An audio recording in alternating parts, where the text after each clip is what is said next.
Good Games Podcast, episode 183.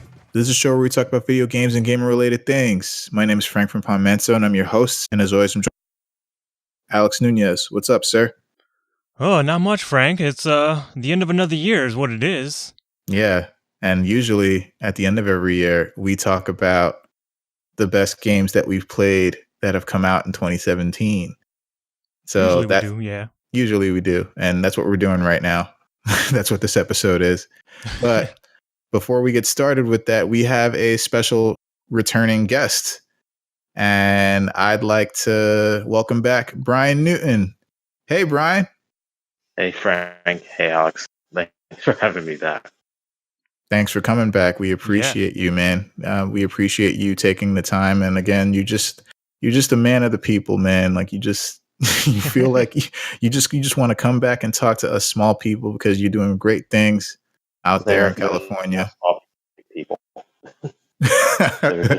they're just assholes, and some people are assholes occasionally. That's the only difference. God. Wow. Shots fired. I mean, he's right though. He is right though. But yeah, man, no, thanks for coming back. I hope your holiday was good. Spent it with friends, volunteer work. It's all the same shit. Okay.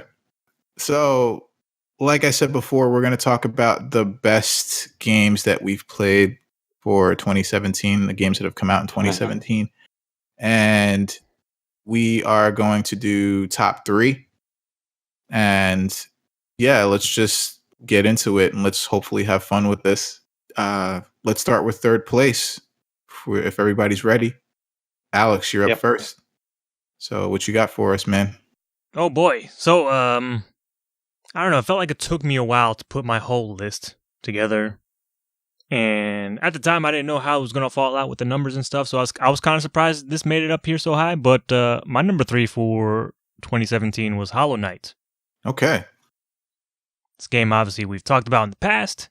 It's basically a Metroidvania, much slower pace than you might usually be used to. But I don't know, like when I was kind of ordering my list of games, I was like, kind of, I guess the theme here for my list at least is just things that kind of stuck out in my mind as like memorable moments or memorable things that these games did. And Hollow Knight definitely did that for me, just in terms of, well, I guess the main thing that stuck out was that fucking insane boss fight that I talked about last time, that my hands were literally shaking once I finally completed it, or just like in the whole process of trying to take that boss down. I was like, God damn, it was one of the highlights for me, for sure, and that definitely stuck out with me. And I think that's a lot of the reason why it stuck out, and it's now my number 3 game of the year, which I wasn't necessarily expecting, especially when I started that game, because it's a slow start.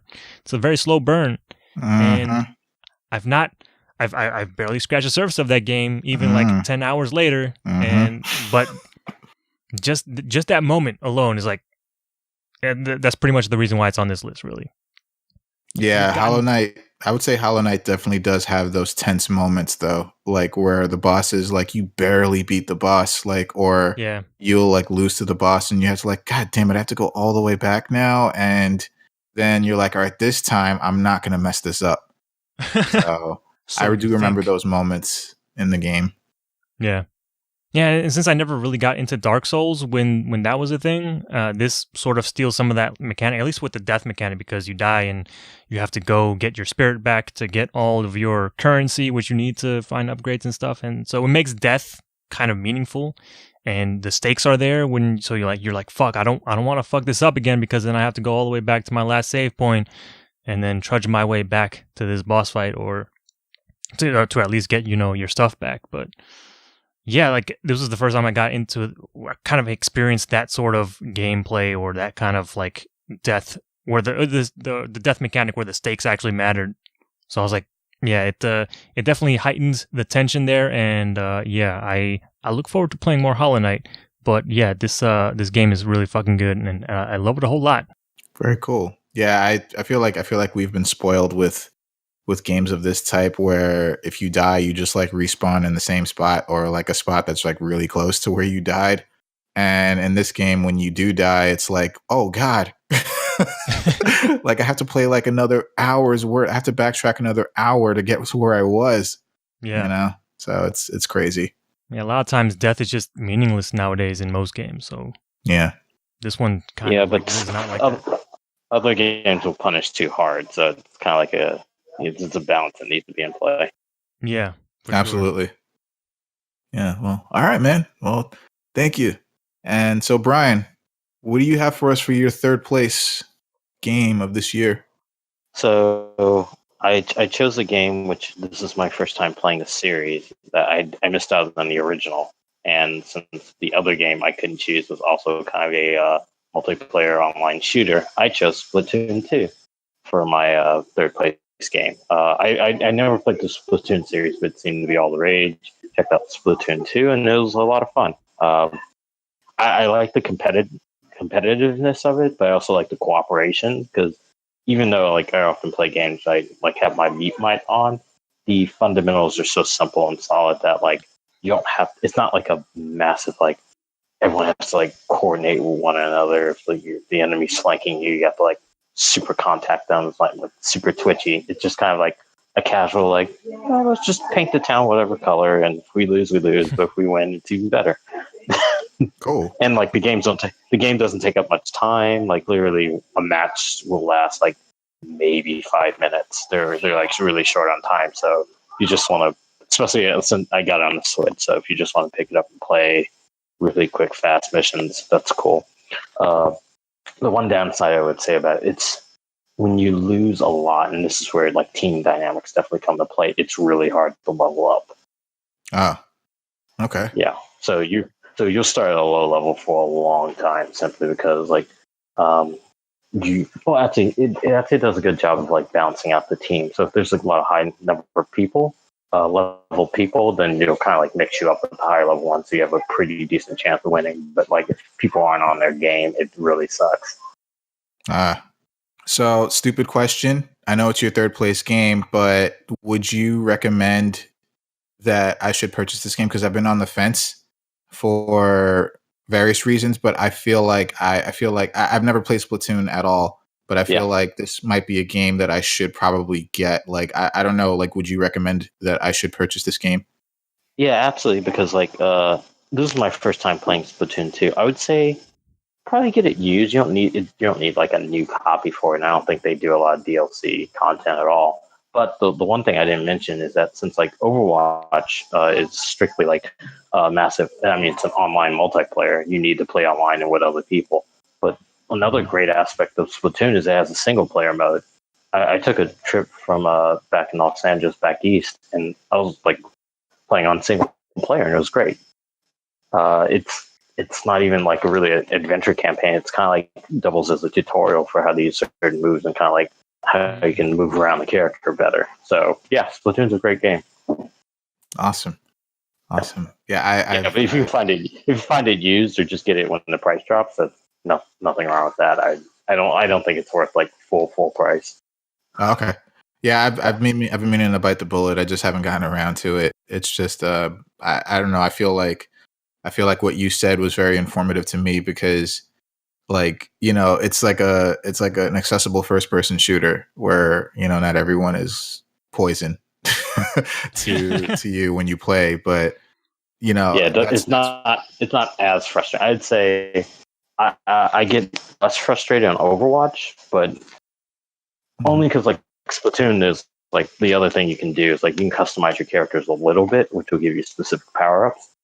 But like there's a ton of weapons in Splatoon, so some weapons just suck, and I like to try to like play as many like weapons and roles as possible. So if I get a sucky weapon, I just hate it.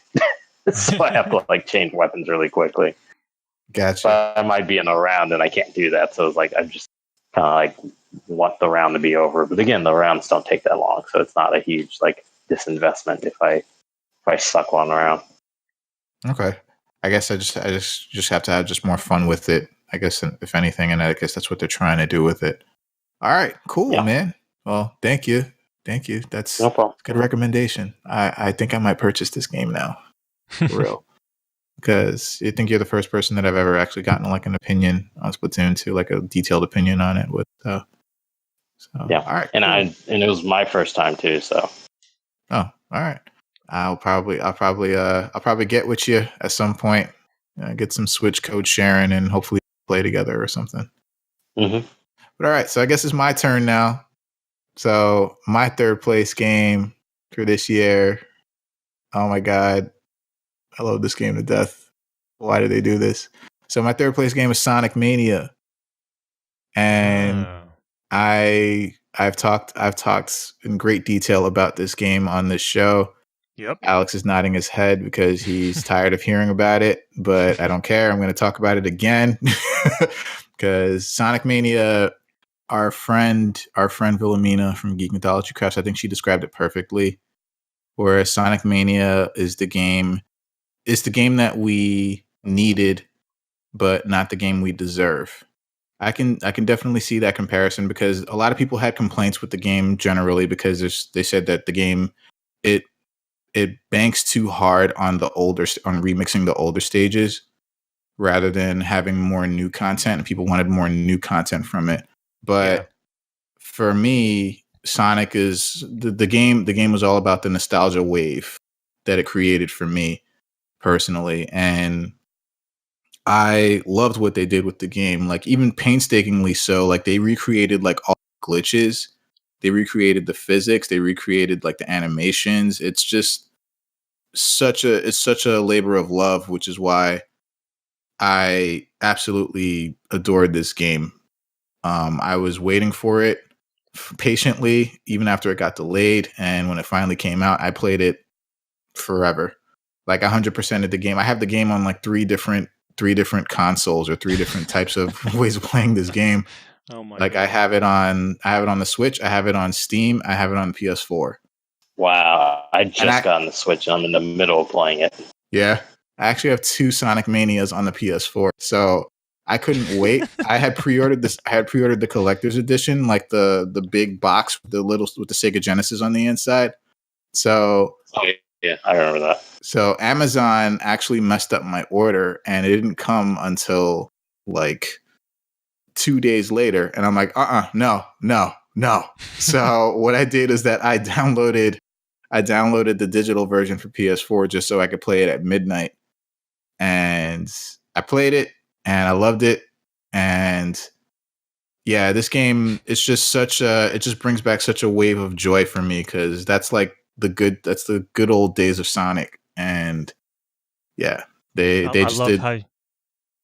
love how you mentioned that, how you were so impatient at Amazon, yet like 2 minutes ago you were saying how patient you were for waiting for this game. But yeah, I understand the love. I was being facetious because I wanted this game like so badly, and the game was supposed to come out I think in June of this year, and they delayed it until August, the end of August. And I was like, why? So, even going to PAX East and playing it there, and I'm like, I need this game now. And then Amazon's like, hey, you're not going to get this game till 2 days later. And I'm like, you know what? Nope, that's not going to happen. So I have the game. I actually have 4 versions of the game. And that's how much I love the game. And I 100%ed the game on the PS4, 100%ed it on Steam, 100%ed it on the Switch. And the collector's edition is still in the box. I'm not touching it. So it's gonna sell for some pesos later on. So yeah, why would you? I mean, you have 3 other versions of the game. I know. I'm good. I'm good. But that Sega Genesis though, that's such a nice little toy to have. Yeah. But yeah, no, Sonic Mania it's definitely a game that they put a lot of work into, a lot of love into, and I'm glad that it was a step that Sega took to actually have fans contribute to making the game. And that's what I really like about it, because they got it right. Like, these are people who loved Sonic from the beginning, and they made this game and they got it completely correct. And yeah, I just love everything about it. So yeah, and there's nothing like being able to play as Sonic and Knuckles together for the first time, and then Knuckles and Knuckles together. What? You can do that? Oh yeah! Oh my god! I didn't know. I've probably it's not. I don't. I hope it's not a spoiler for you, but yeah. So there's a mode you can unlock called and Knuckles mode. So Okay, yeah, that hasn't happened for me yet. Okay. So just keep getting the blue, completing the blue sphere stages. If you keep completing those stages, that's when all the modes start unlocking for you. But yeah, you can play. So correct me if I'm wrong. Mm-hmm. They created some new blue sphere stages, right? Because I remember I think I got through the original, but then there were a couple I didn't remember, and there are also a few on the Knuckles cartridge expansion, which I don't know if they included those as well. So remember that? So yeah, definitely, definitely. I did all stages. Well, not like the Sonic 1 and Knuckles. When you put Sonic 1 on top of Knuckles, it was just blue sphere stages, and there were like hundreds of them. but like, so yeah, you're correct. So they took some stages from Sonic 3, some stages from Sonic and Knuckles, and then they added new stages. So I think they have a total of, I want to say 40. Yeah, I think there are 40 blue sphere stages, and I think 20 of them are from Sonic 3 and Knuckles, and then another 20 of them are brand new. Okay, so good to know, because like half of them felt familiar, and the other half was like, I have no memory of this place. But yeah, when you complete all of these stages, you unlock and Knuckles mode. Not all of them, but when you complete some of them, you unlock and Knuckles mode, so you can use Sonic and Knuckles, Tails and Knuckles together. Dude, okay, that's yeah. Why Knuckles and Knuckles? That's silly. Yeah, I think just for the hell of it. But, yeah, but one thing about the complaint that they relied too much on nostalgia stages is that I actually really enjoyed that, because most of the stages are classic stages, but they're not the same. Like they definitely add material, maybe even combine like two acts of a stage together for like Oil Ocean and stages like that. Right, but or they would combine. Go ahead. Oh, I was just going to say, and another thing, even with the stages being combined, the fact that you're getting elements from Sonic 2 and Sonic 3 together adds new dimensions. For example, I just found out on Oil Ocean that you can get the fire shield. And when you have the fire shield and go down an oil ramp, what happens when oil meets fire? Yep, it gets set on fire. Yeah, and it was such a brilliant thing that when that happened, I was like, oh my God. Yeah, no, there are a lot of little creative things in that game. Like for example, when you get the fire shield in Green Hill Zone, the remixed Green Hill Zone, like Act 2, if you step on like a wooden bridge, like the bridge will burn. And then you drop into like a different layer of the level that you probably could never get to originally. Yeah, see, that's brilliant. That's already way past the price of admission. That's what I'm saying. Like, and like you said, like they remixed all of the stages, all of the old stages. They remixed them in these really creative ways. Like all of the Act 2s, for example, all of the Act 2s are completely different stages from any that you've ever seen in the original games. And then they also would do things like I think it was in Flying Battery Zone. They combined Wing Fortress Zone from Sonic 2 and Flying Battery Zone into one level. And I'm like, how the hell do you do that? That is ridiculous. So yeah, it was super good. Yeah, there's just a lot of genius things that they did, and the music. Oh my God, I love it much. I haven't beaten it yet. I love all the stage music so far. I haven't even like the new stages. All of them really attract. The one thing about the music, I will say, the boss music and the mini boss music isn't as good as previous Sonic games. No, I agree with that. I would take the mini boss, the main boss level music over these. But at least it ain't Sonic 4 boss music. Oh God, yeah. We don't speak of this. We don't speak of whatever you just said. It's blasphemy here. But but yeah, no. Sonic Mania, amazing. Definitely worthy of third place in any book. But we have to unfortunately move on to second place now, because I could talk about Sonic Mania forever. But all right, so moving on to second place now. So Alex, you're up first again. So what do you have for us for second place? So yeah, this is at least for me, another surprise, because I didn't expect to be or this to be so high on my list, but my second place for this year is What Remains of Edith Finch. Nice. Because, good lord, this game is pretty much all about the little vignettes of how every member of the Finch family died. And for a game about death, you would assume it would be a lot more morbid than it actually is. And surprisingly, they kind of handle a lot of those vignettes with a deft touch. Because it can go some dark places, and there's one of those vignettes is particularly dark, but it's also one of the ones that also stands out, at least from a gameplay perspective. But I just love how, I think I saw somewhere on Twitter, someone said like Edith Finch is kind of like the WarioWare meets Gone Home or something like that, because it's like you're walking around this house, and then you'll stumble across this room about a person, and you're reliving the life of that person or the last moments of that person, and it's each like a unique sort of gameplay thing. And I love how inventive they got with some of those vignettes. Like I think I mentioned last time I talked about it, there's like a photography one where this one person was like super into photography, and you're taking pictures through that person's eyes, and then you see things and like little moments in time as they're happening or as they happened. And there's that I think the one that a lot of people talk about is the fish cannery one. I think it's for Lewis, where I think that for me was like definitely the standout, just the little gameplay mechanic that they use, because he's working in a fish factory and he's cutting off fish heads, which is a very monotonous task, and you're doing that with the like right or the left analog stick. And then while that's happening, he's kind of daydreaming, and on screen you see like some fantastical world that's happening, and then you control that game with the right analog stick. So there's two things happening at the same time, and it's just that whole fucking thing is just brilliant. Not all the vignettes are like as inventive as the others, but there are enough things there that are super interesting that really stuck out with me.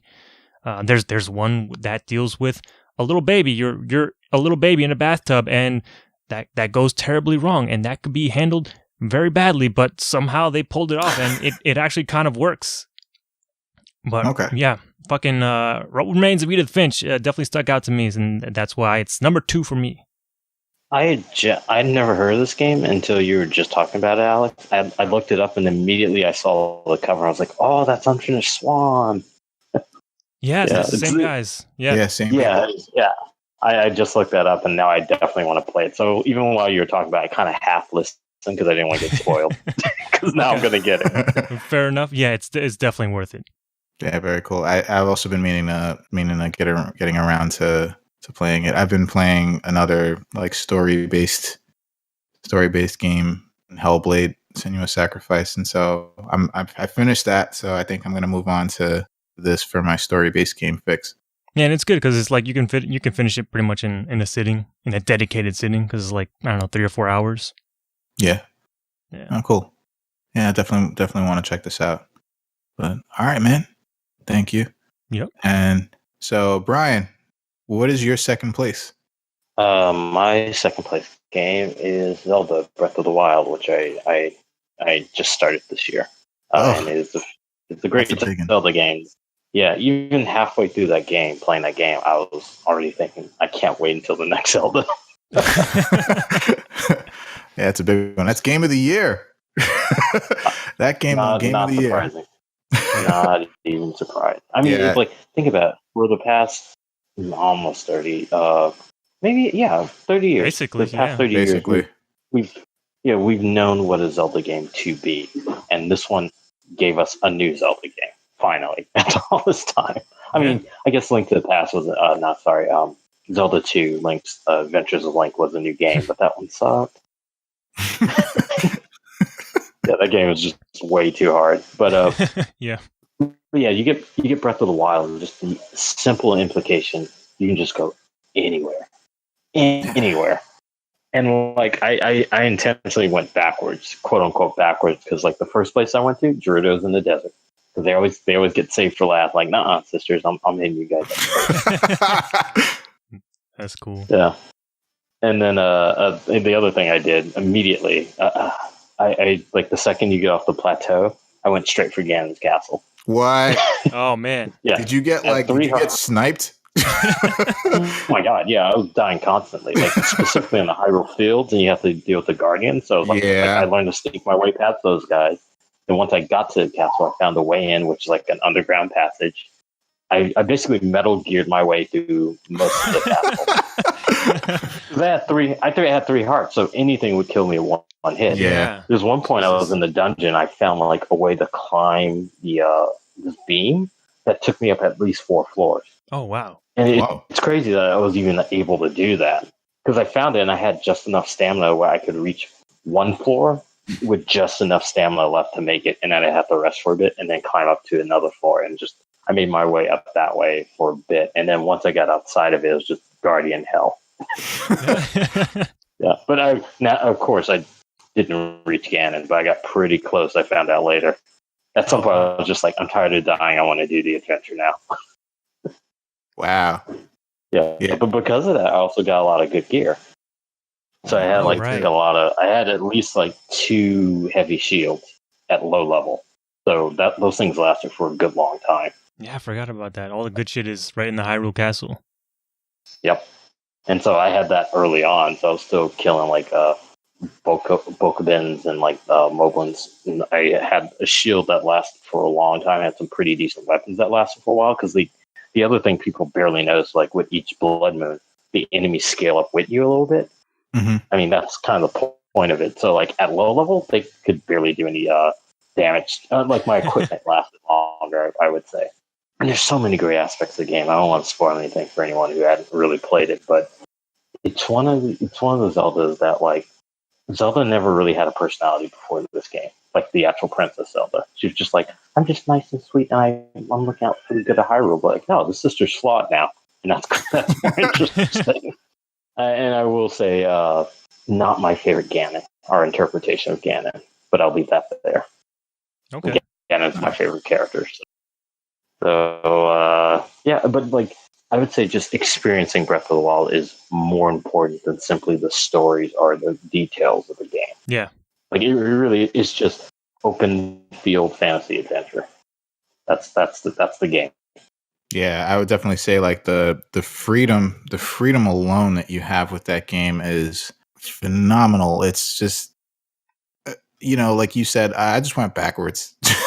Like I just started at the end. Like I want to see like what happens when we do this last. Like nah, I want to see what happens if you do it first. Like the amount of freedom and choices that you can make, and messing with the game's environment and mechanics can get you to places that you never thought you could get to that early. Yeah, or just thinking about how to use your resources. Like they show you early on how to like eat hot peppers and can like manage to like cold areas. Right. Yep. So I was like, okay, so now I have to like supply myself differently. Like sometimes I don't mind making a game more challenging. Yeah, basically they give you more than enough resources, but you can still basically self-impose like these challenges on yourself to see like exactly, like, because I know as soon as you start the game, I remember that you see like a sword and a stone slab in the middle of this like, it's like a chasm, and you're like, I remember that. Yeah. Like I can't get there, and then you realize the type of game you're playing, and like I can get there. And I'm gonna find a way I'm gonna find out exactly how to get there. And I'm that was the one that was in that little pond, right? There's like water around it. Yeah, I remember that. I went for that too. Yeah, I went for that. I went for that almost. I died, and I'm like, okay, like I guess it's gonna have to take a little bit longer to actually get to it. That first plateau area is a masterful kind of execution of game tutorial. Because like even when you run into like your first stone tallest, like I don't know if you guys ran into that one in the forest on the plateau. I sure did. I was like, I did. Yeah. I ran into that. I was like, fuck no. And immediately I put a little danger mark, like a little skull next to that. I was like, I'm not going by there anymore. And only because I was so intimidated by that, I didn't like encounter a stone tallest for a long time, because I thought they were unbeatable. Yeah. Then I was like, oh wait, you guys are very beautiful, and I can do it now. But another fun one was my first Lynel, like superpower. Yeah, those guys. So I didn't, again, since I didn't do anything in order, in quote unquote order, I didn't do that one mission. You have to like actually sneak some arrows by it. So the first one I encountered was like in some snow region. I think it was the Gerudo Highlands snow region. And I saw this thing in the distance. I was like, what is that? I've never seen that silhouette before. And I was a long ways away. And all of a sudden I see it kind of like rear its arms back and then just stop and then go back to normal pose. And I waited there for like 2 seconds and arrows just killed me. Wow. Yeah. And I was like, oh, it shot at me and it can see me from great distance.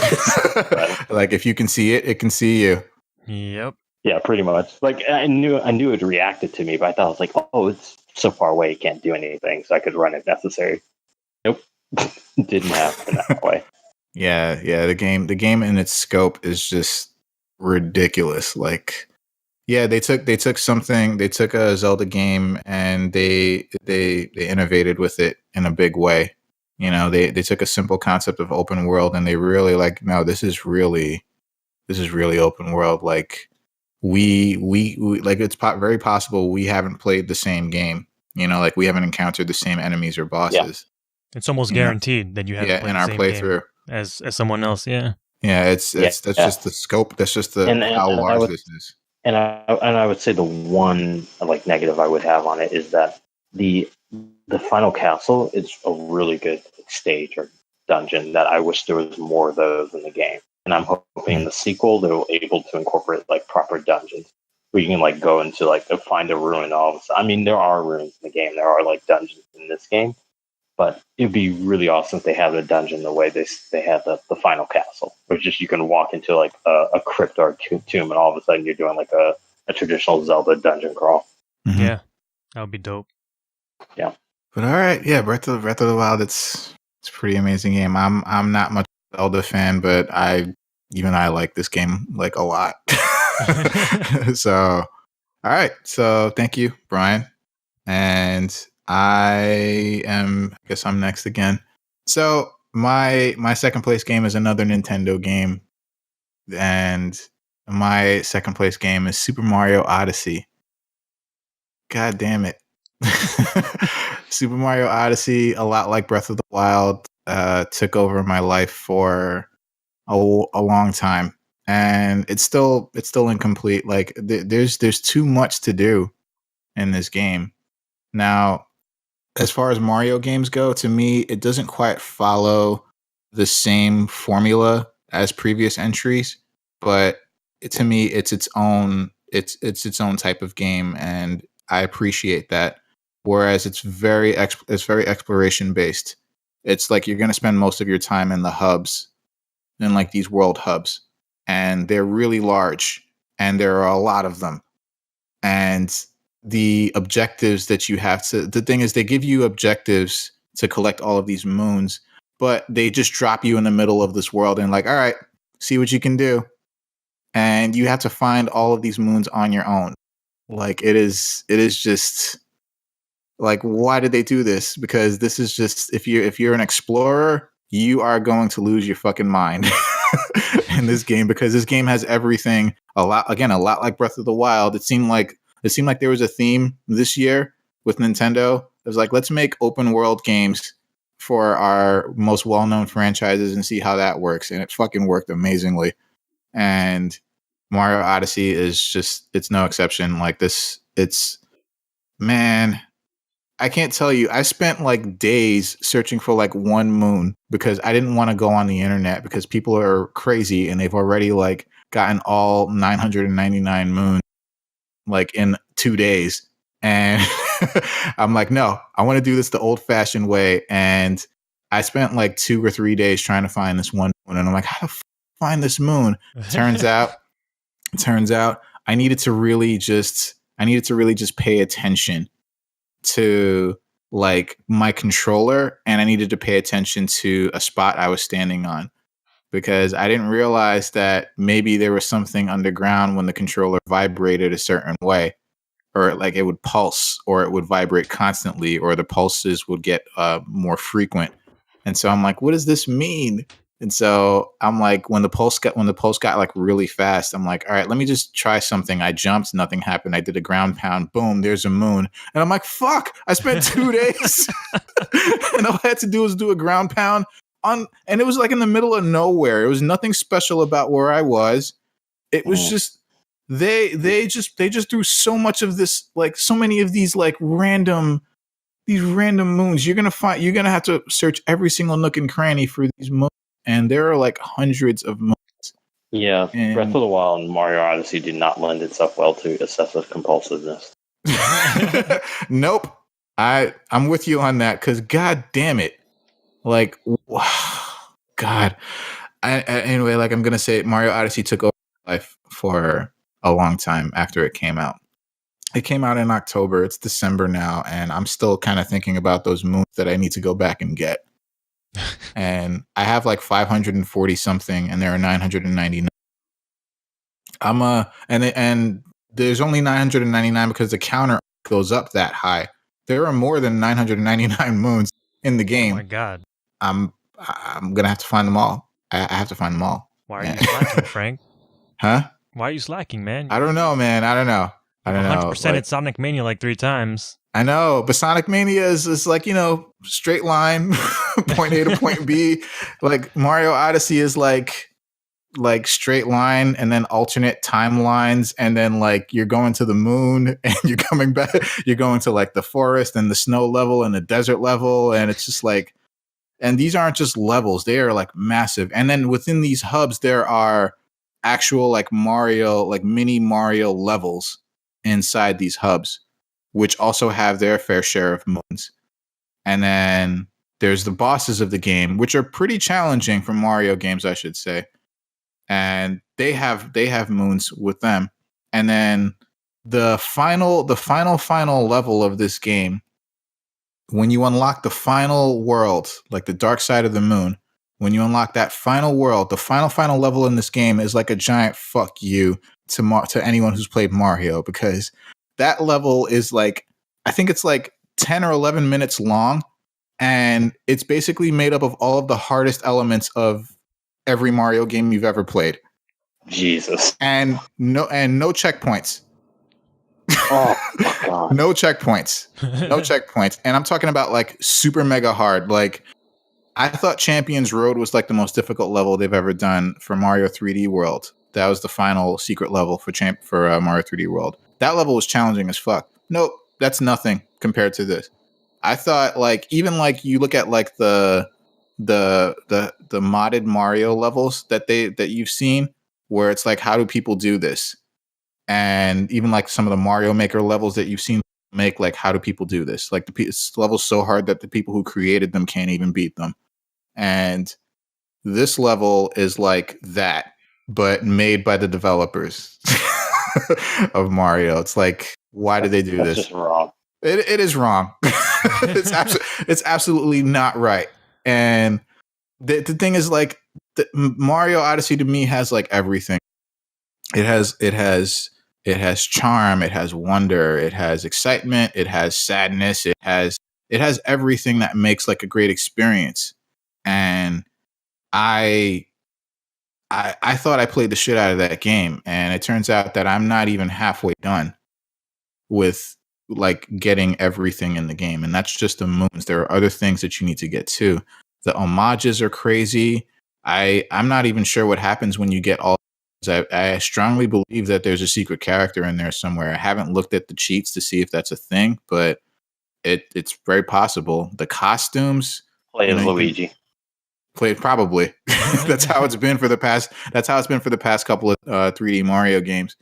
So it's, man, Mario Odyssey. They fucking knocked it out of the park with this one. Like you said, OCD people, beware. Because you're going to spend all of your time trying to find these moons. And yeah, it's an amazing game in its own right. It's just so good. And yeah, they fucking did it again. Fucking Nintendo. It's no surprise that 2 out of the 5 games that were nominated for Game of the Year were these two, Breath of the Wild and Mario Odyssey. Yeah. No surprise at all, because god damn it. But I'm not sure if you played Mario Odyssey, Brian. I know Alex, you haven't, but I highly recommend that you guys just play it because I do plan on getting it. I was going to get over the Christmas, but I'm a little delayed. It is on my short list. Oh, trust me, trust me, just take your time. Take your time. So now we're going to move on. We're going to move on, and we're going to move on into mentions before we get into our first place games. So these are games that we thought, deserve to be talked about because they're also great games in their own right. I'm not sure if they would fall under a place, but they just deserve mentioning. So, Alex, this is the game, right? Yes, this is the name of the game. Yes. Okay, I was just clarifying. We had a discussion about this when you talked about this game. Yeah. So my honorable mention is Everything.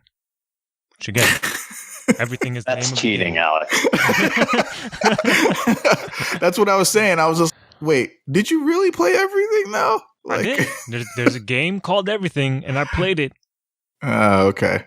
But yeah, I don't know. This was kind of I think for me, the most unique thing that I played this year. And you can kind of argue maybe it's not exactly a game. It's more of a toy, sort of reminiscent of a little bit of Katamari, but without a set goal, really. But I don't know. Early on, I had a kind of moment with the game where I don't know, something hit me on some kind of emotional level. And because the game has you controlling different creatures at first. You start off, I think I started off with some kind of deer, and then the game has you rolling around because there's no animations for the animals, and they're basically little wooden blocks or wooden dolls or something, and they just kind of rotate at 90-degree intervals, which is really hilarious to look at. But I don't know, as the game was teaching me the tutorial and teaching me all the mechanics and stuff, and there's a point where you can group up with other animals or other creatures that are the same as you. And I don't know, when that first happened, I was like, holy shit. Because once you do that, now you're controlling the entire herd and you're moving around. All the animals are rolling at that funny 90-degree angle, which is again hilarious to watch. But I had a moment where internally I felt holy shit, I found my people.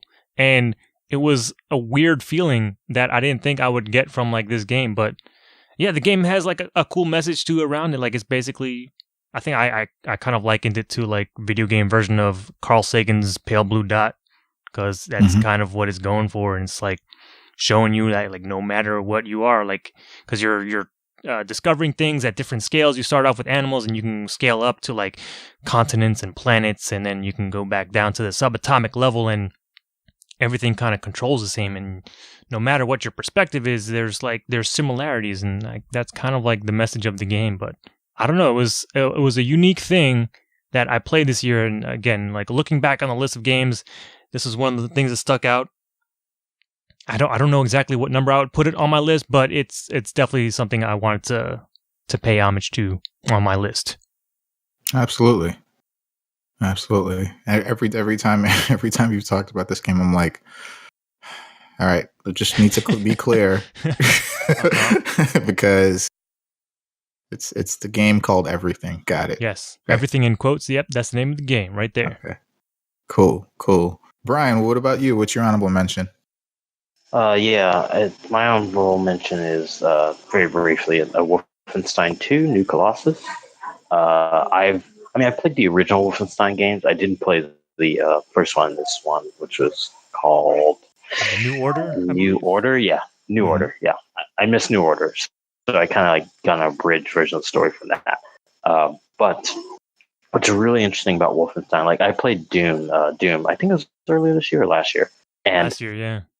Yeah, so Doom is what we'd all expect, a new version of a classic first-person shooter to be adapted as, just brutal and quick and over the top and arcadey. But this one, not arcadey at all. It's actually a really involved story, and I wasn't expecting that. Where you like all the characters of your little Nazi fighting crew, and even Blazkowicz is a very sensitive, emotional man.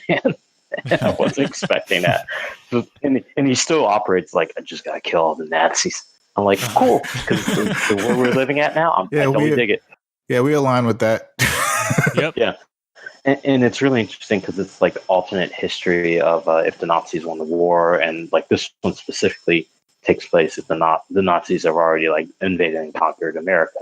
So you get to go to various like American locales, like but post-war in this like era of an alternate 1960s, and so like the revolution happened, but like the revolution's happening now, like the Cultural Revolution's happening in the game, but under Nazi rule. Yeah. And that's really fascinating to see how this country would still have shaped itself under that, and with these heroes and heroines who are like still trying to fight the good fight even under like the most severe oppression.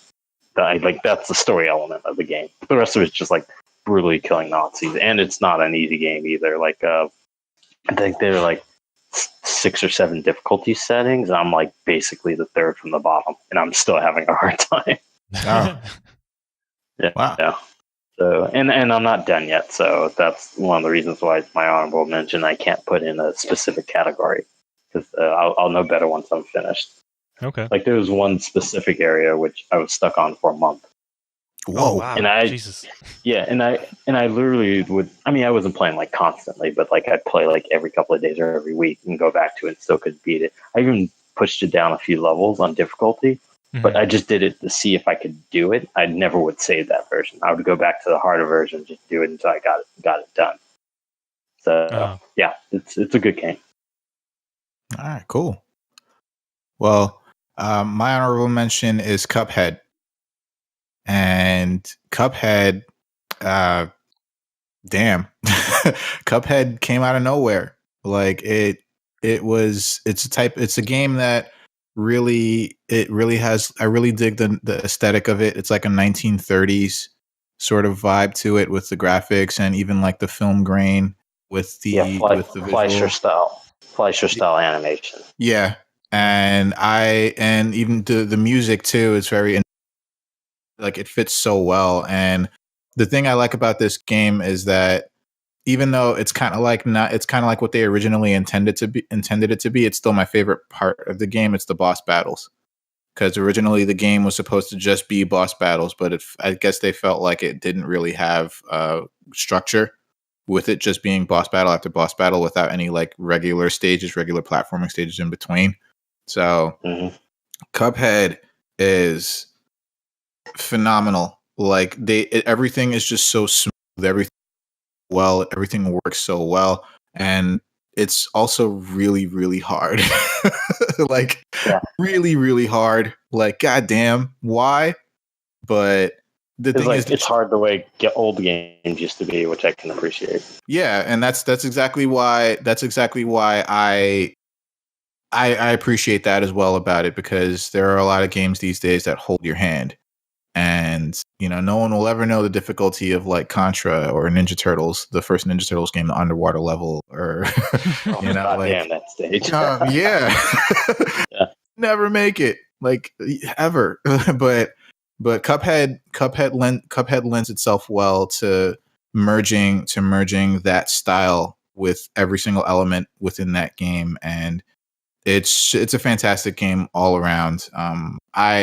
It came out of nowhere for me. I had no idea I was going to like it that much. And yeah, because like I've been following that game for a little while. I mean, it's been like 4 years in production, maybe 3, something like that. Yeah, yeah, because the I mean, they actually went through and traditionally animated everything. That's a long process, and like I don't think I know anyone working on that game, but I was definitely following a few of the animators and artists who were working on that game and just couldn't wait. Like there'd be years I forget about it. Like, oh yeah, they're still working on Cuphead. Can't wait to see it. Yeah. Cuphead is phenomenal. It's phenomenal. It's just so phenomenally together, and I love everything about it. It's so hard. It's really hard, and even right down to the second to last and the last boss battle, I was just like, what? like God, like the second to last boss battle is basically a roulette of mini bosses, and you only have one chance to defeat all of the bosses in the roulette. And it's like, what are they doing to me? And then the final boss is the devil. And there are two endings. There are two different endings that you can take on. It's basically like a Streets of Rage type ending. Or I think it's Final Fight that might have done it too. But like, do you choose to go with the devil or do you choose to go against the devil? And, either way, you get an ending because of it. And so it's like, man, like there are also bosses within that have some of like the most challenging elements of like boss battles that I've ever seen. Like it's just they somehow can combine bullet hell with platforming and the fact that you still have to try to hit the boss in like one spot. Just like one small weak spot. And then there's the parrying element and there's just so much to it and it's just done so phenomenally. I love it. There's a game that many people didn't play, but it's probably a fairly known game. If anyone's played the Sega Genesis Adventures of Batman and Robin based on the Tim Burton I've played that game. Animated series. Yeah, I played that game. That's what Cuphead reminded me of. Yeah. Like the same kind of like a little bit of platforming, but also just like bullet hell and also like tons of enemies coming at you in really, really difficult boss battles. Yeah. I think Cuphead's way harder and also a little bit prettier, but not a little bit very pretty. But prettier, yeah. But yeah, it was just, that same kind of like I remember being like middle school and just plowing through that game, spending like an entire summer getting as good as possible because it's unrelenting. Yeah. I can see a lot of people doing that with Cuphead as well. Yeah, and you're right. You're absolutely right. I myself like I found Cuphead to be like a type of game where I could pick it up at any time and like play it for like very short spurts. Like, I just I want to try to beat this one boss. Let me try this one boss for 20 or 30 minutes. And I probably wouldn't beat the boss in 20 or 30 minutes. I'm like, God damn it, I'll come back tomorrow or I'll come back later today and I'll try to beat this boss. So little by little, I was just like, chewing my way through this game. And I found it fun. All the bosses are so inventive and they have these different phases, and then there are some certain, then there's the whole like the plane levels, and there's just Cuphead's amazing. Cuphead's amazing. If you haven't played it, whoever's listening, if you haven't played it by now, just do yourself a favor. It's so good.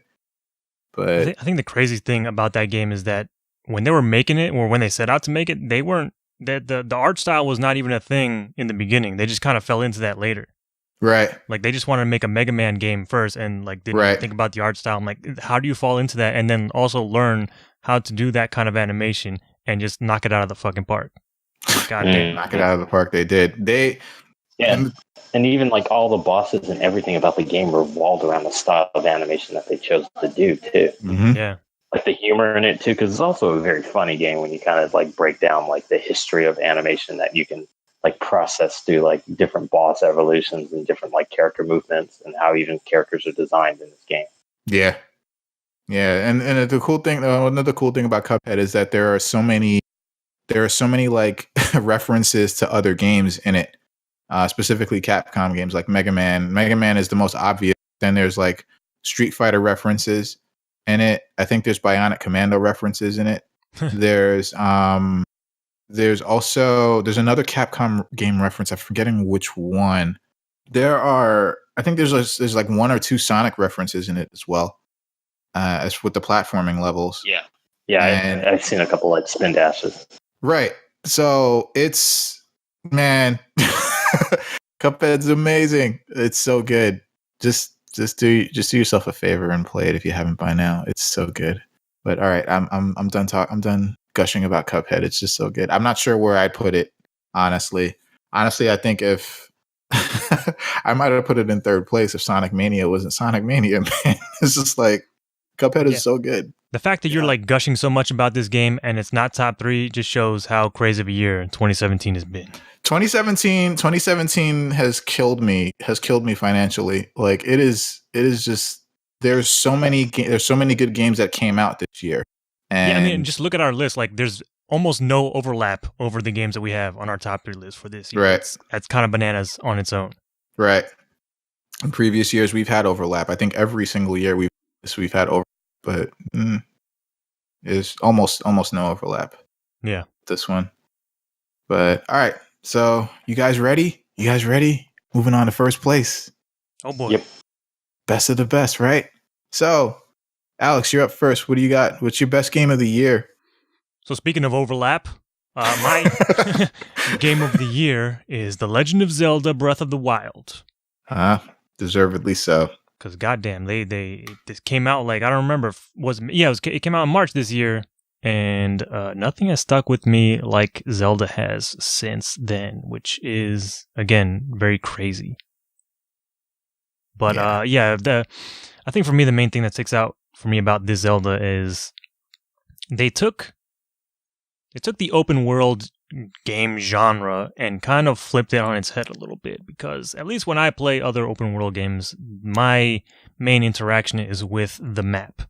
Like if I want to do something in an open world game, I open up the map, select one of the hundreds of different icons that represents the thing that I want to do in the game, set it as a waypoint, and then follow the minimap directions to where I need to go. You make more like a beeline for it. Yeah, pretty much. And most of the time, I'm just looking at that minimap and not at the rest of the world. But in The Legend of Zelda, they make you look at the rest of the world. That's a brilliant point. That is a very brilliant point. Because I think with Zelda, I would see a mountain, and I'm like, I'm going to go climb that. And that's it. That's all I needed. Yeah, it's crazy. Like they did such a good job of just designing that world too, but for creating those like little points of interest for you to go to, because like, oh shit, that looks like kind of interesting. Maybe I should like detour there. I've had it dozens of times where I'm just like parachuting through like an area, like I'm going through the desert and see what's going on. And I'm like panning around, seeing what's around me. I'm like, what? There's some crazy statues over there in the desert. Let me kind of make a detour over there and see what the hell is going on there. I can't tell you how many times that's happened to me. Like I parachute a lot of the time. Yeah. And when I do, I'm like, hey, what's that over there? But yeah, just that one thing that they did with that, with just shifting that focus to the open world itself and making that the main point of interest, was the thing that made it stand out for me. Was that, it just took the open world genre and recreated it kind of like the way it should be. Because goddamn, it's like again, like when I started that game, I was in that tutorial level for like 4 hours just because I was just exploring. I was like, getting distracted by so many other things. And little did I know there was a gigantic world, like 90% more map that I needed to explore beyond that. And I was just having fun just going around that little plateau for fucking hours. Yeah, that opening plateau already felt like twice the length of like most normal games. Yeah. It was crazy. And then, when I first looked at the map and seeing how small it was in relation to everything else, I was like, "Oh my fucking god!" Holy shit. I was the same when you first like unlock the first map, like the first area. When you're on top of the tower, I'm like, "All right, I finally made it. All right, now let's see how much more game." What the fuck? It's like God, like how much more game do I have to play? And then you realize that that's not even like what you can see on the map is not all of it. There's more to it. And it's like, what the hell? Like, this is an undertaking. So many. I mean, this map was so big. I mean, I think you guys have seen online the comparison to other open world maps like Skyrim and maybe Fallout. But yeah, like previous Zeldas as well. Yeah. And like how big Breath of the Wild is in comparison. But it's so big they even had to add like new Hyrule locations. Like we got a rainforest in this one. We got like a coastal city kind of village area. Those have never existed in Hyrule before. Yeah. 3 snow ranges. Yeah, it feels like you're literally world, like a planet. Like it's like that. It's that large. Yeah, and that helps make it feel like a proper ass adventure. Like it captures that feeling of exploration that I so rarely feel nowadays with video games, especially because they focus so much on that goddamn map. Like just throw that shit Objectives. away. Yeah. But yeah, that's and I love too like the simplicity of it too, because they give you everything right at the start. They give you all the powers and the abilities and everything, and there's nothing you have to earn in order to progress through the game. They just give you all the tools that you need at the beginning, and then you go wherever the hell you want to. Like Bryan, it's a matter of like it's a matter of how inventive you are. Yeah. Like there's other things too. Like you'll find out as you play the game more. Like they give you the basics, but then there's like other ways to use your powers and abilities. Yeah. I've seen some crazy things online. Like I don't think it took me a while to figure out I can use the shield to like surf on. Yeah. A friend had to tell me that. I was like, "What? That's crazy!" And then, and even like finding all the little kukuros, or Yeah. kuros, whatever they're called. Oh, the Yeah, Koroks. it's just Yeah. Koroks, the Koroks. Yeah. So there were a couple of times where, not until like towards my later playthrough of the game, where I was like, "Oh, there's some hiding in like tree knots." Like in little holes in the trees, and I was like, I didn't find that until I had already like opened up the entire map. So I was like, do I have to go back through and like find all the ones that I missed in previous areas? Yeah, so it's like also like those little secrets you also discover over time too. So I was like, oh, that weird wooden structure that was like, or like those little rocks are in a ring. I was like, that's an obvious Zelda trick that we all know, but like there are other things like that which you discover on your first playthrough of this game. You just kind of move something, all of a sudden, oh, there's a secret. Mm-hmm. Yeah, it's amazing. Yeah, they put so much work into that open world, making sure that there's like something everywhere for you to discover, even like little Korok seeds or, shrines to discover. But yeah, like that's the only thing. I guess that would be my only knock against this game, is that they focus so much on making that open world, interesting, and like the main focus point of the game, that some of the like the dungeons aren't as interesting. I especially didn't like the same, like they all had that same kind of tile palette. Like they all looked the same, that same like yellowish, like beigeish color, and I wish they were at least different color sets. Yeah, because I think we definitely suffer from not having like a proper like a desert dungeon and a water dungeon and maybe like a volcano dungeon. Yeah, I mean the worlds themselves are basically just big open world dungeons, but it's not quite the same. Yeah, exactly. But yeah, I mean, other than that, like again, I just love the game just for the fact that it made exploration so much fun, and it's even with other games. Like I was playing Horizon Zero Dawn just to kind of catch up on stuff for Game of the Year, and there are a lot of parallels between those games. But like Horizon is just so. One of the things I have against that game is that it's so, I guess, inundated with like video game stuff, like skill trees and icons on the map, and like I love that Zelda just gives you everything right off the bat, and it's just super simple and easy to get into. Yeah, it's unfortunate because I want to play Horizon Zero Dawn, and like a buddy of mine who played both games, we played Horizon and Zelda. He was like, "It's gonna hurt to go back to Horizon." I was like, "Oh man, I should have done that one first." Yep. Yeah, I think if I'm not sure how much it would have hurt Horizon to have Zelda come after, but Zelda did come first, so a lot of people did play that, and then they played Horizon, and it's like, it's like, this is Zelda Breath of the Wild, but very limited, know. But with robot dinosaurs. Yeah.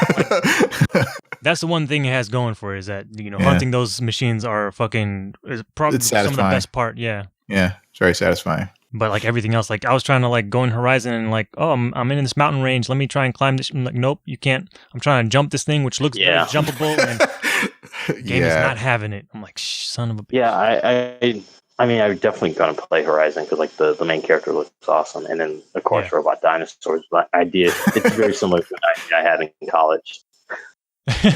I mean, robot animals and robot dinosaurs are all. Yeah, and that story is super intriguing, at least in that first act that I've played. So I definitely want to play more Horizon. But my game of the year this year is going to Breath of the Wild, because nothing topped it for me. Well chosen.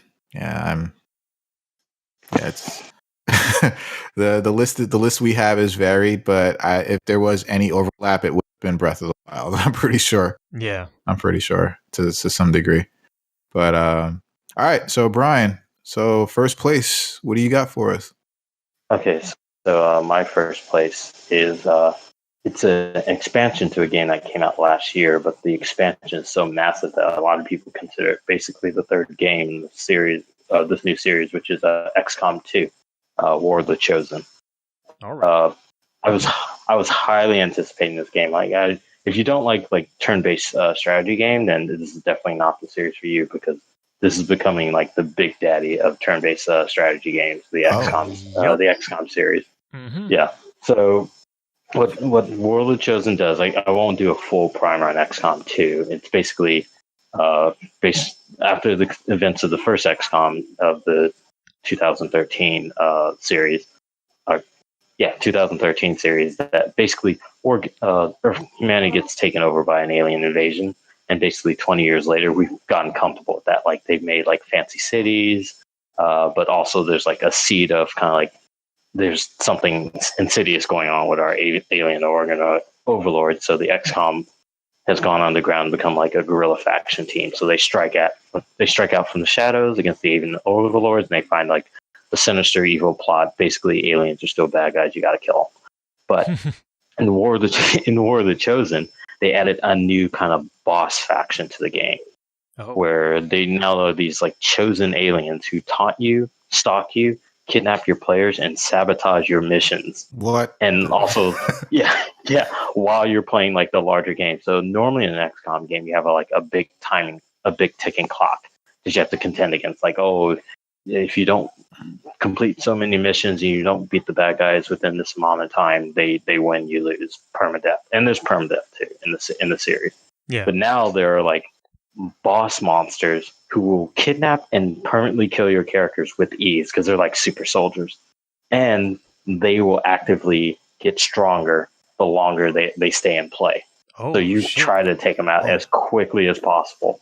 And if you don't take them all out when you try to do the final mission, they all show up on that final mission. Oh my god! What? Fuck that! It's so good. It is so good. Yeah, and like the three new chosen are like there's an assassin. She has a blade, so she has like a stealth ability, and she has like close melee attacks. There's a warlock who's kind of like their version of a psychic. He's like a complete religious fanatic. And then there's a hunter who's like the smart ass like sniper. So he can like pick off your characters from a distance. Like you can be all the way across the map, and he's constantly like sniping at your characters. Wow. he's actually one of my favorites because he talks the most shit. But and then in addition to that, there are like three new kind of hero factions who join your side, and you have to recruit them because they're all kind of like on the outset. There's like these people who delved in the psychic technology, but kind of doing a primitive faction using like psychic blades called the Templars. They're sort of like religious fanatics, and they're supposed to be a counter to the warlock of the Chosen. And then there are Reapers, who are basically like snipers that can move. In traditional XCOM turn-based, a sniper is really powerful, but they basically have to get into a location and spend a turn before they can fire their like sniping gun. But this isn't the case with the Reapers, who can kind of like have an extra cloak detection and can like fire multiple shots in one space. And then there are the last faction of the Skirmishers, which are basically turned Advent Trooper hybrid humans. Break away from the alien overlords in action. They agree to join you. And they have like a grappling hook that can make them travel really fast, and they have all these extra moves that allow them to take like more than 2 to 4 turns per round for them. And they also have like intersect options and stuff like that. I'm getting too meta into the game, but the extra cool bonuses to me, since I am a Star Trek fan and Star Trek Next Generation specifically, I respect it. Yeah, so there are 3 hero units, and then each hero unit has a commander to the faction, and so all 6 of them are voiced by Next Generation alumni. So you got Jonathan Franks and Maria Sirtis. They play like the Reaper faction, so he's the commander and she is the hero unit. And then you have Michael Dorn, and I can't remember the actress' name. I think Denise Crosby is Tasha Yar, who is the original security officer of Next Generation. She's the commander of the Skirmishers, and then he's the Skirmisher hero. So, like, I'm like, I see what you guys did there. And then there's the last faction is I think the leader is Q. Awesome. John Delancey. Don Delancey, thank you. And then the Templar hero is Lieutenant Barkley, who is also Murdoch from A-Team. Oh yes, yeah. Reg. Yeah, so like, yeah, exactly. So when I found that, I was like, oh my god, this is the best game ever. Yeah, and playing with the new factions, playing against the new heroes, like has an entirely new element to the game that's like basically right on top of the old game. So it's a new game fundamentally from the ground up. It's just like like things you probably figured like, oh, we didn't have time for this, so they came up with new ideas and ways to balance out the game. There's also like zombies and like now new sit reps, which will give you specific things to do.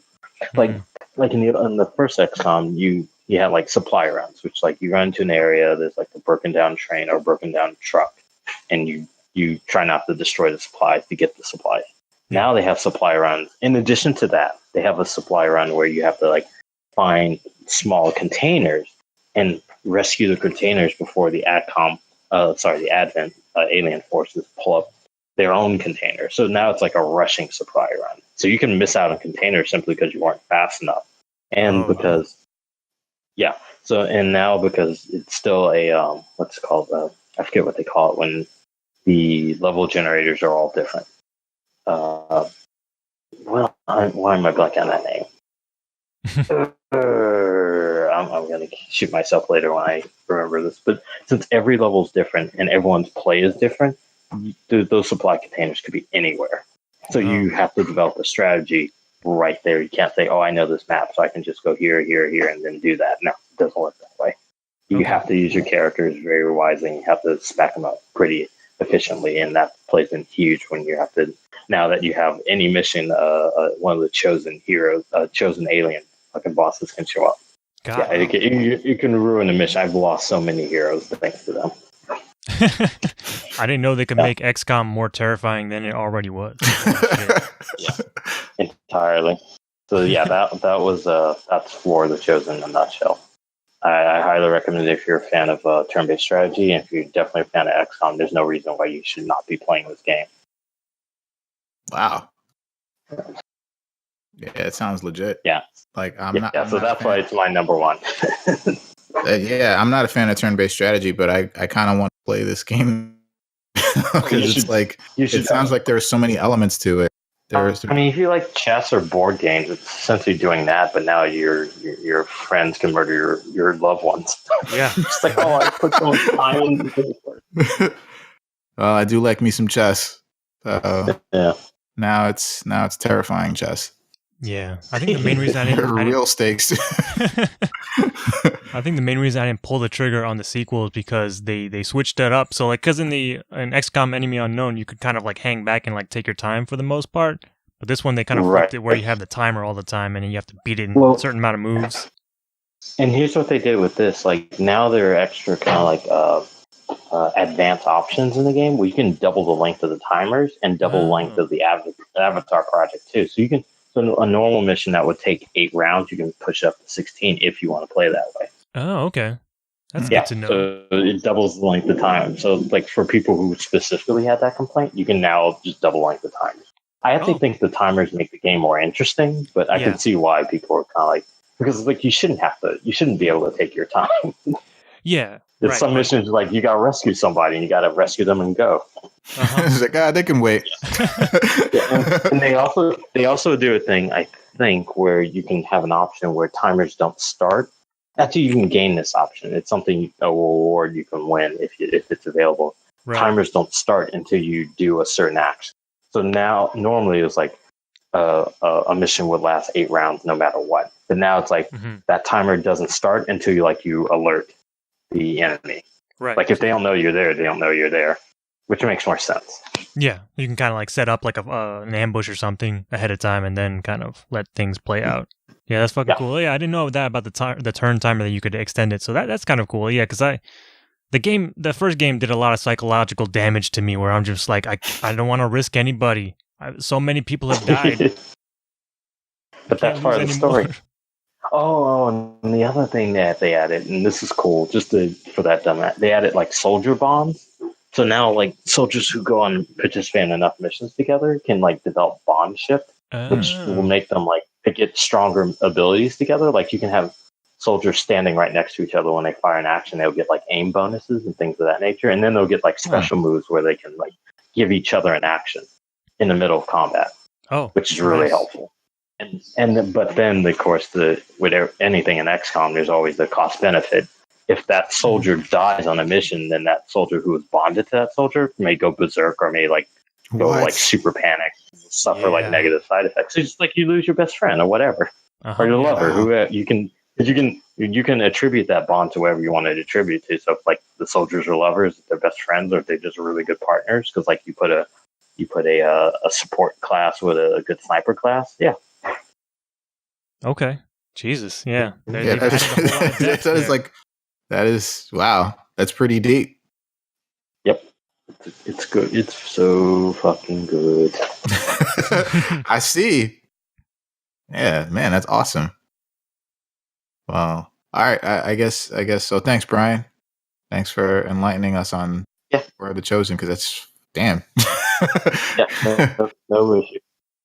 Yeah, but all right. So I'm up next and last, and so my best game of the year.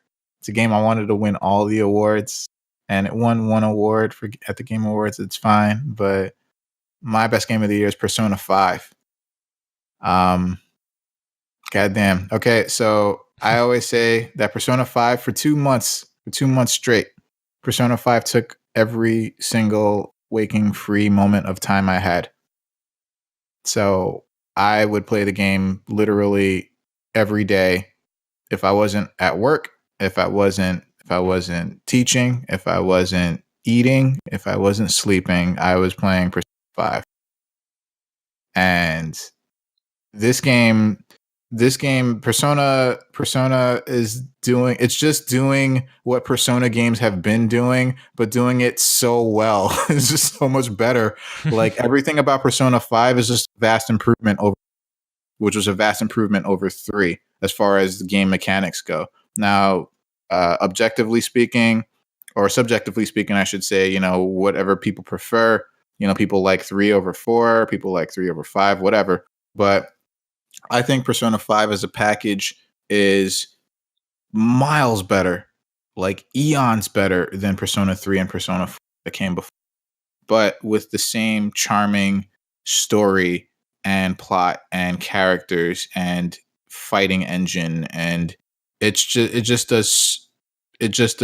did everything and turned it up to 12. Like, it was crazy how well they recaptured and made the formula even better this time around.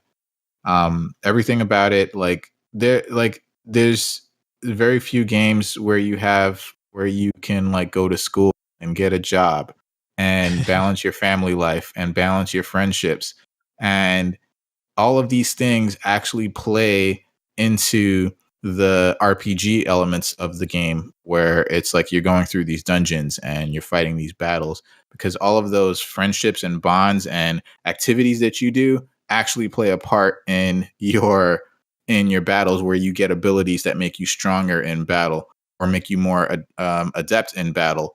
And Persona 5 just, man, the characters, everything about the game just makes you extremely invested in everything that's happening around you. And at first it seems like it's a lot, but once you get used to the lay of the land, you very quickly realize that all of it is very necessary in order to have a really fantastic experience with this game. And that's what this game gives you. So you put time into it and it'll put time into you. You'll come out of it feeling like, shit, that was a fucking experience. Because I thought, to me, Persona 5 was an experience. Like, it was just fucking amazing. I have a quick question, because I've never played a Persona series, but I have a ton of friends who are super into it. Okay. Would you recommend this one? Yes, absolutely.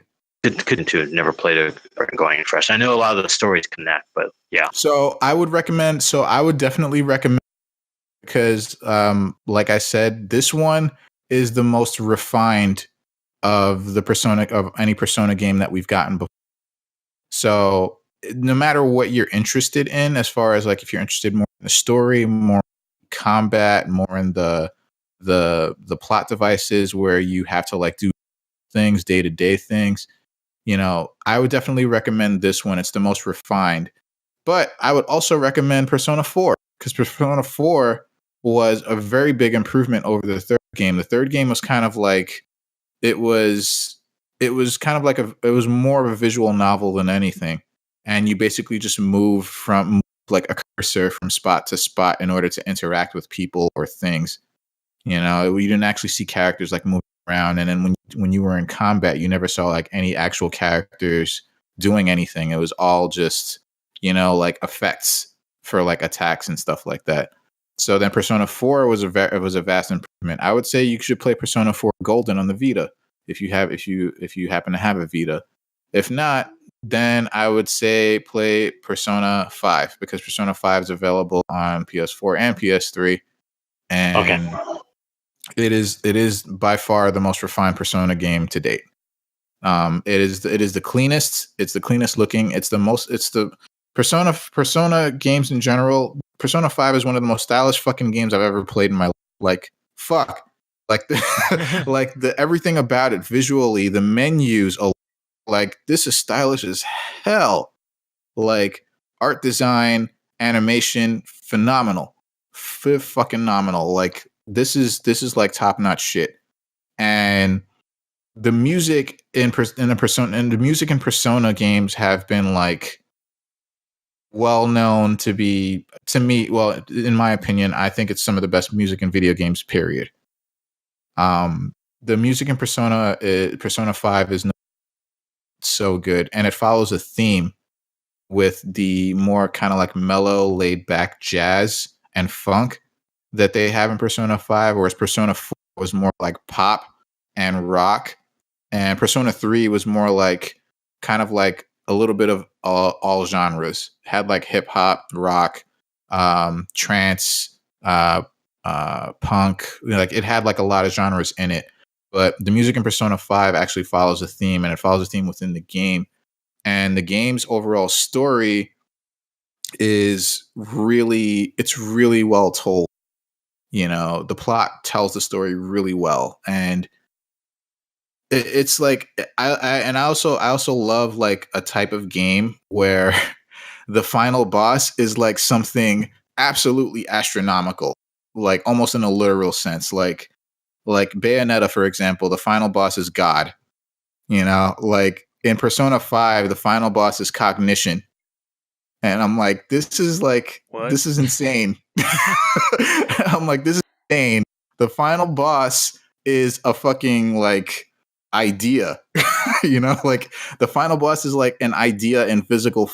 I remember when I beat Persona 5 for the first time, the final boss, like it literally came down to like all my characters were dead. And it came down to one character. And I had to sacrifice some turns to build up an attack that was I had hoped that it was powerful enough to defeat the final boss, and it was. And I literally came out of that final boss battle like breathing hard because I was just like, holy shit. Like I can't believe that worked, and I can't believe that I did it. And the thing about Persona games, they're not short. Like RPGs are not meant to be short. You know, you have like 30, 40 hours, 50 hours, 60 hours is considered really long. Persona games are easily 100 hours. And that's just the first playthrough. When you play through the game the second time, you're going to get a very different experience. Of course, yes, the same plot elements will be there, but you're going to get a very different experience because you have abilities and you have you have these abilities that you carry over and you have new things to unlock. And Persona 5 it was an experience for me. And I've never played a game to this day that has taken up so much of my time in such a short period of time, if that makes sense. You know, so I highly recommend Persona. You should definitely, Brian, I would say you should start with, you could play 4 if you have a Vita, but play 5 because 5 is the best experience you're gonna get from a Persona game to me, in my opinion. You're gonna love it. Okay, I'll start with 5 because I don't have a Vita, but I know 4 is very good based on what everyone. 4 is very good. 4 is very. Put it this way: I beat Persona 5 before I beat Persona 4, and I played way before. I played before I beat Persona. I played Persona 4 way before Persona 5. That's interesting because I did the same thing with Chrono Trigger and Final Fantasy VI. I beat Chrono Trigger before I finished 6. 6? Yeah. I love both games. They're both two of the best Japanese RPGs of my lifetime. Yeah. I think Chrono Trigger is one of the best games ever. Yeah. But yeah, Persona 5, if you like J, these characters and just, man, like these characters, and it's been known, you will fall in love with these characters. Like you will literally feel something for these characters. Like they're all so well written. You'll feel the friendship. You'll feel the bond between them, and you'll feel like, oh, I'm like, these characters are my friends. And I know it sounds weird to say that, but Persona games have that effect on, where you feel like these characters are my friends. Like I care about them. And you'll get the same feeling with 5. I think more so with 4. You'll feel they're more, to me, more tight knit.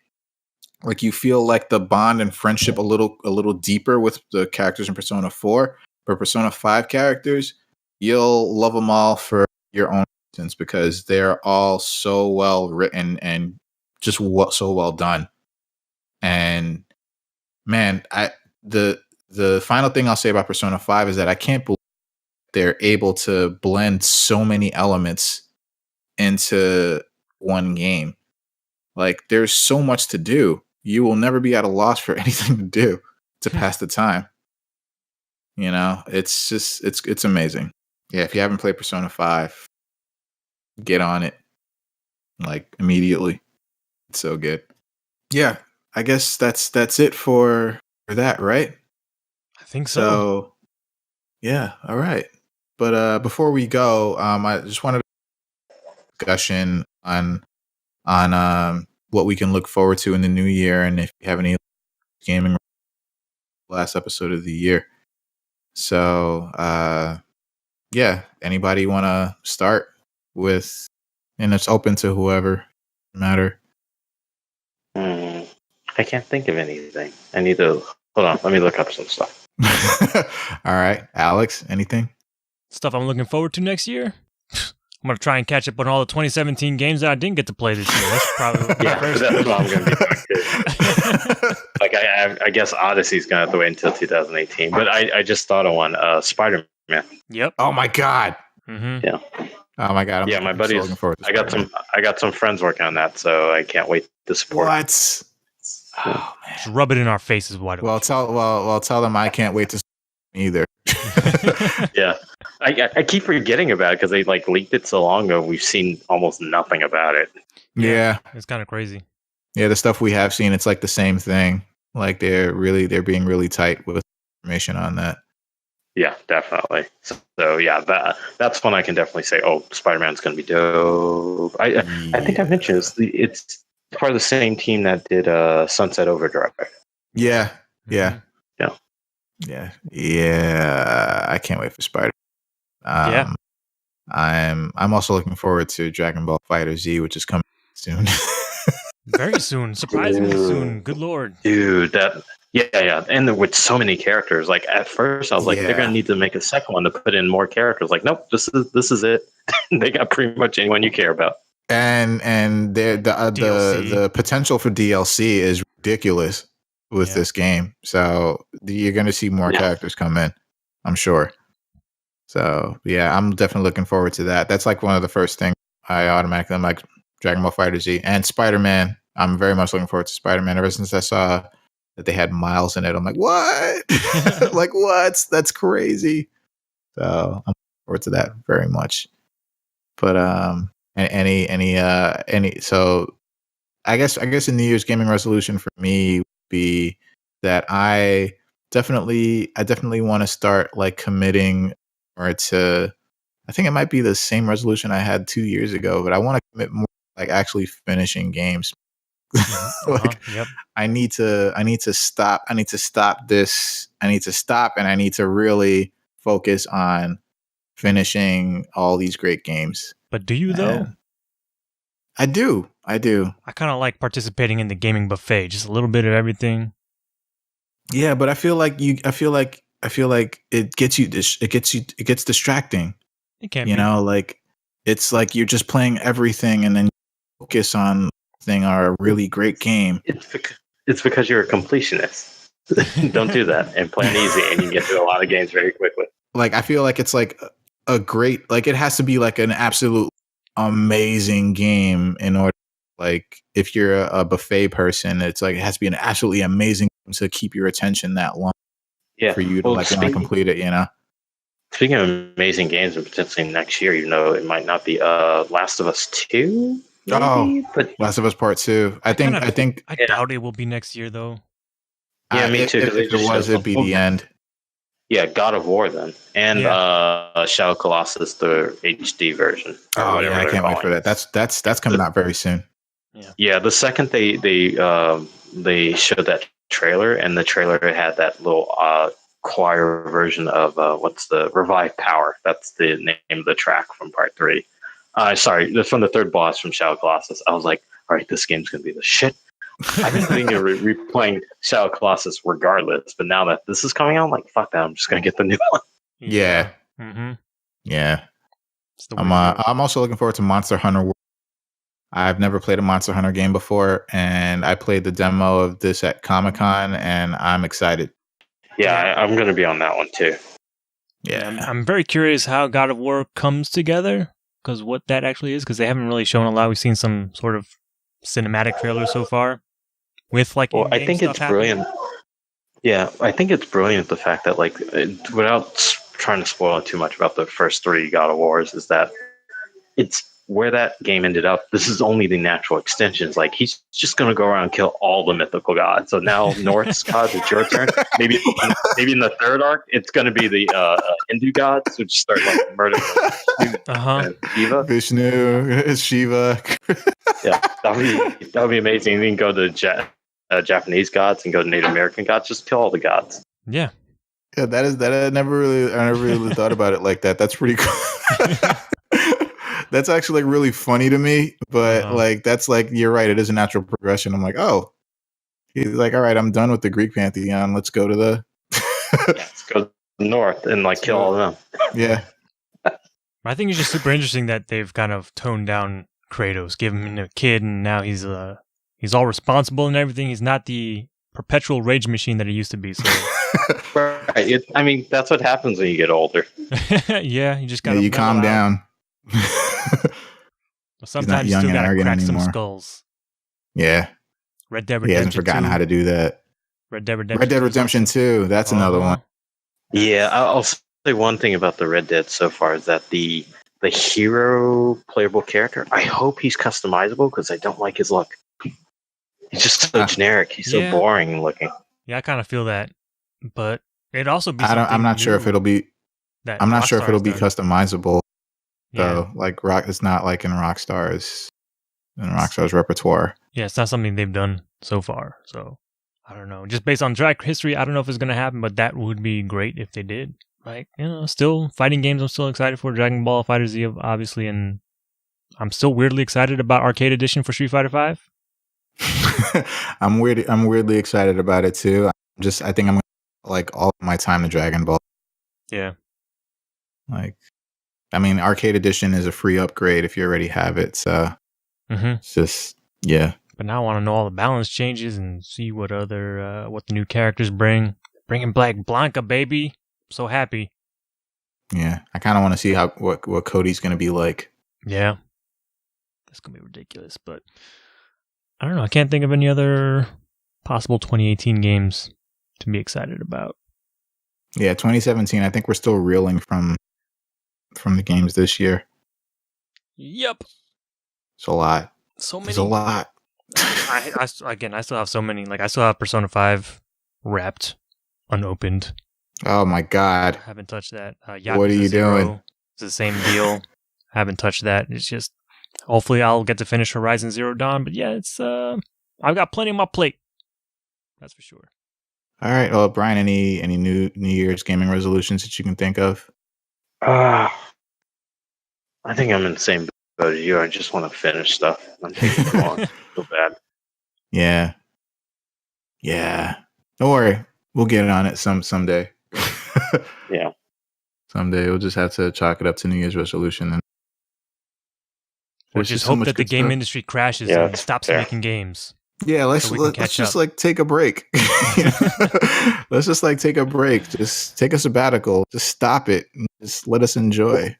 Mm-hmm. Well, I'm glad I got my classic Nintendo now, the classic Super Nintendo. So when the world goes down, I'll just I'll count on those things. I was going to say, you guys should also do a worst of for the year too, because I mean I haven't played Battlefront 2 yet, but based on every complaint I've heard about it, that definitely deserves to be on the worst list. Well, we don't I think we did do worst one year, but we don't what we do every 66 episodes we do a bad games podcast, and it's basically we just pick like the worst of the worst that we've ever played, and we just like rip into them. Awesome. For therapeutic purposes, Yeah. So we do the third edition is coming up for episode 198. So oh my god, no, I thought you forgot. No, shit. Never. So if you want to be in on that, you're more. And we just pick like the worst of the worst, and we just talk about them. We just shit on them. Yeah, just hit me up next time. Will do. I will do that. Nice. But we don't do we did a worst and a best one year, and that worked out well enough. I just think that with best we can kind of like focus more about talking about why, instead of like trying to like jump to like the next thing, like rush into the next thing. But all right, does anybody have anything else they want to say? Not really. No. Although I will say, actually about Breath of the Wild, I saw some people saying online, like, "Oh, Breath of the Wild deserves or was a shoe-in for Game of the Year because it's just because it's a Zelda game." But I think even regardless of it being a Zelda game or not, I think just what they've done with that game is by itself, stand on its own. It's a great game. Yeah, by itself, it's a great game. I do want to say something else about Cuphead. When you finally do beat a boss, it's very satisfying. Just because of how hard they all are individually. Yeah, I bet. It's very, very satisfying when you hear that. When you see the knockout flash across the screen, you're like, "Oh my god!" I did it! Sweet release. So yeah, it's very satisfying. But all right. So I guess that's gonna about do it. What were you gonna say? Thanks for having me on. No, I was just gonna say thank you for having me on. Yeah, man. Of course, anytime. I'm gonna end the episode normally, so don't go anywhere just yet, and I'll give you the chance to talk about stuff that you're working on and stuff like last time. Okay, cool. So that means that we're done with the last episode of this year.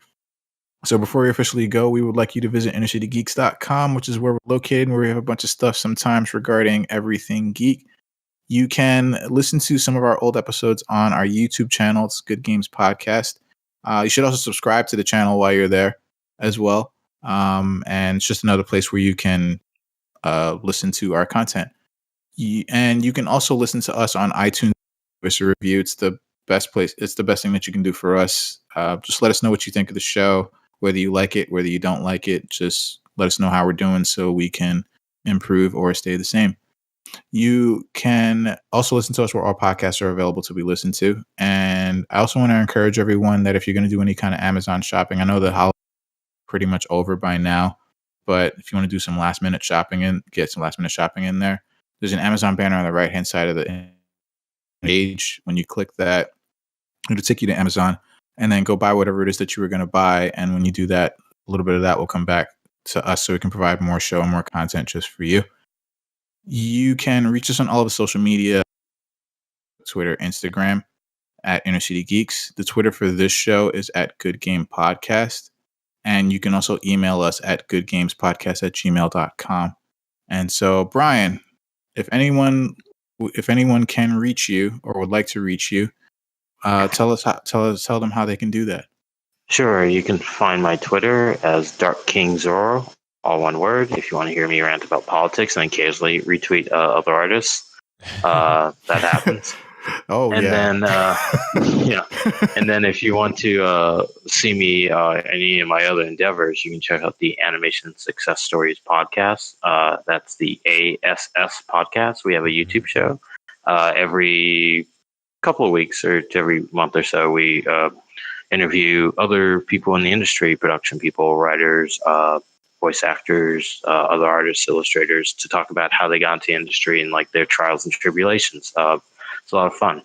We get drunk, and then if you're a fan of One Piece, I often frequently guest on the One Piece podcast, which is every Monday. They cover new chapters, One Piece news and information, and the anime. So those are the three things which I participate on, and I guess watch Rick and Morty if you want to, and Teen Titans Go if you're so inclined. If you want to. Yeah, if you want to. I mean, they're just like amazing shows. Yeah. But thanks for having me on, guys. I appreciate it. Thanks for coming on, man. Thanks we for hanging with appreciate you. us. Yeah. We appreciate you coming on, man, and hopefully we can do it again sometime. Bad Games number 3. Yeah, it was fun. So yeah, totally. So hit me up. I'm also very happy you came back again so we can actually talk about video games with you. Yeah, I know. last time was introduction. This is the yeah. We talked about video games for 5 to 7 minutes, and I think like for the next hour and a half, it stuff everything else, Batman, yeah. and Spider-Man, and we can go on movies all day long too. So there's plenty to talk there as well. Yep. So can I. But yeah, man. All right. So thank you again, Bryan. Thanks, Alex. Thanks, Alex, for doing this with me again another year. Yeah, thank you, Frank. Let's do it again. Let's do it again for another year. See what happens. And then Happy New Year, everyone. Because that's gonna happen in a few days. And or it has happened if you're listening late. Yeah. Mazel tov.